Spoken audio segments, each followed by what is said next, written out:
Those who have ears to hear, let them listen.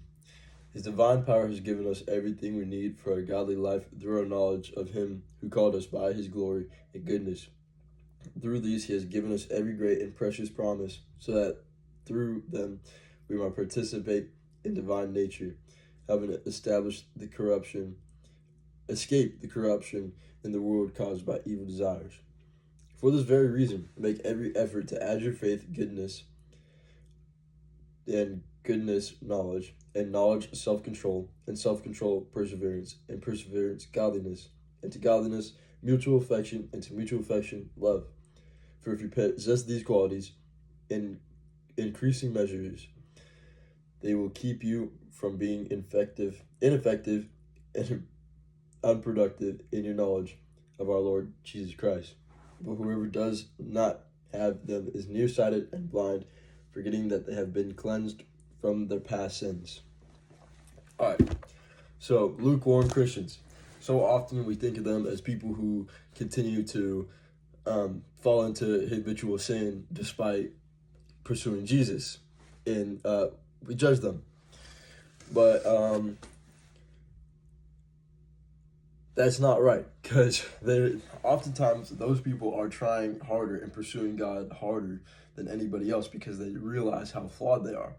And then once you get close to Him and once you start doing good, right, then you have the danger of also becoming lukewarm in the opposite direction of becoming somebody who has a faith-based salvation, right, where it's, even if you don't think that that's how it works, and in your mind you know that's not how it works, but you start thinking, oh, I'm doing all this for you, I'm doing all this for you, like start bringing me my blessings, or I'm doing all this for you, I'm doing all this for you, like look how holy I am, right?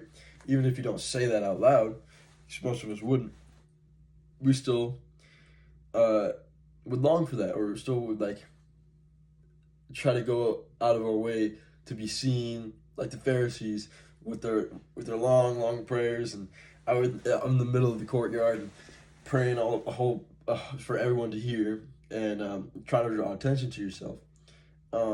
That's also lukewarm in the opposite direction, right? And the way to get out of that is you have to realize your eyes were opened.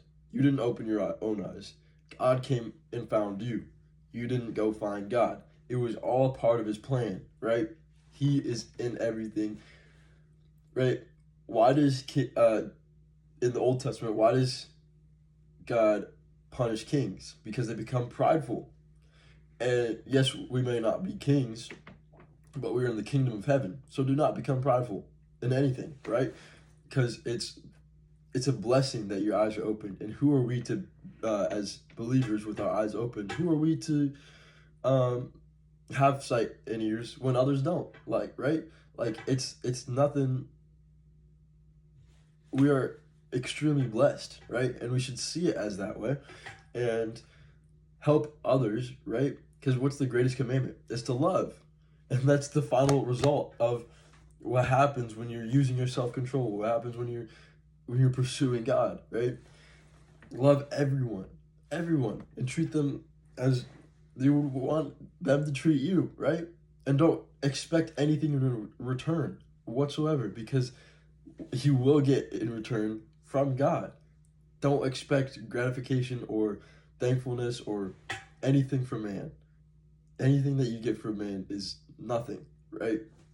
So, yeah, you can't hate on the Christians for being lukewarm in one direction because you think that, oh, you've got it holy in this direction, because that's also just as wrong, right?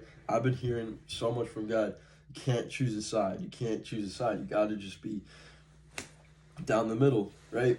Because narrow is the path to get to heaven, right? And very few find it, right? That path is walking with Jesus, right? And as soon as you align yourself with the pastor, as soon as you align yourself with one certain church, or as soon as you align yourself with anything, then you become a follower of that thing. You should only be a follower of Jesus. He is your shepherd. Do not let anybody else be your shepherd, right?